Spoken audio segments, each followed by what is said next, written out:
আসসালামু আলাইকুম। আজ আমি আপনাদেরকে তৈরি করে দেখাবো খুব মজাদার একটি নাস্তার রেসিপি। সেটা হলো মিষ্টি কুমড়ার পাকোড়া। আশা করি আপনাদের কাছে ভালো লাগবে।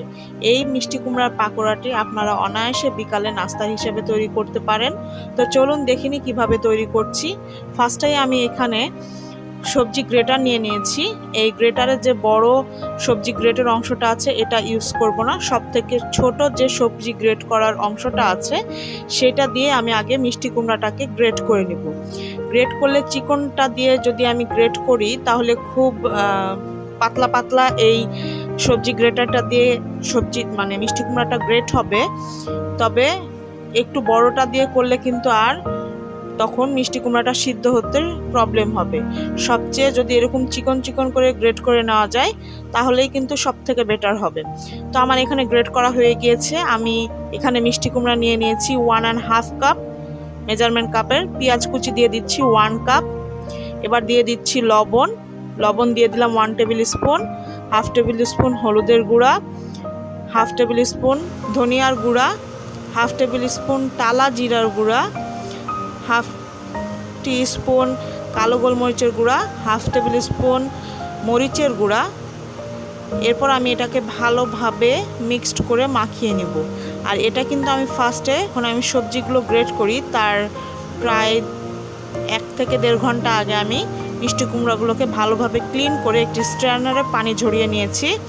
এবার এটাকে খুব ভালোভাবে মিক্সড করা হয়ে গেলে এখানে আমি এখন অ্যাড করব চাউলের গুঁড়া। আমি এখানে 1 কাপ নিয়েছি।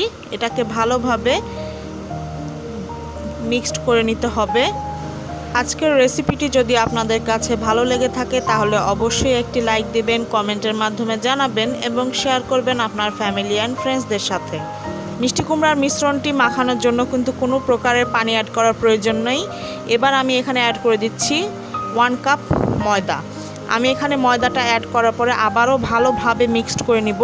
এমনভাবে মিক্সড করে নিতে হবে যেন কোথাও শুকনা না থাকে। আর এটা কিন্তু অ্যাড করার সময় মনে হবে যে একটু ড্রাই, তবে এটা মাখাতে বোঝা যাবে যে এখানে আর কোনো পানিও অ্যাড করা লাগবে না, আবার এটা ড্রাইও হবে না। এরকম থিকনেসে যখন আসবে তখন এখানে আমি এখন অ্যাড করে দিব 5টি কাঁচামরিচ কুচি। যেহেতু আমি এখানে কালো গোলমরিচের গুঁড়ো এবং মরিচের গুঁড়ো ইউজ করেছি সে কারণে আমি 5টি কাঁচামরিচ দিয়েছি। তবে আপনারা যদি বেশি ঝাল খেতে পছন্দ করেন তাহলে পরিমাণটা বাড়িয়ে নিতে পারেন, অথবা কম খেতে চাইলে কমিয়ে নিতে পারেন। এবার এখানে আমি ঢাকা দিয়ে দিয়েছিলাম 10 মিনিটের জন্য। 10 মিনিট পরে কিন্তু মিশ্রণটি সেট হয়ে গিয়েছে। তো আমি এবার এখানে একটি ফ্রাই প্যান দিয়ে দিয়েছি এবং তাতে পরিমাণ মতন তেল গরম করে নিয়েছি। একে একে আমি এখন এই মিশ্রণটি দিয়ে দিব।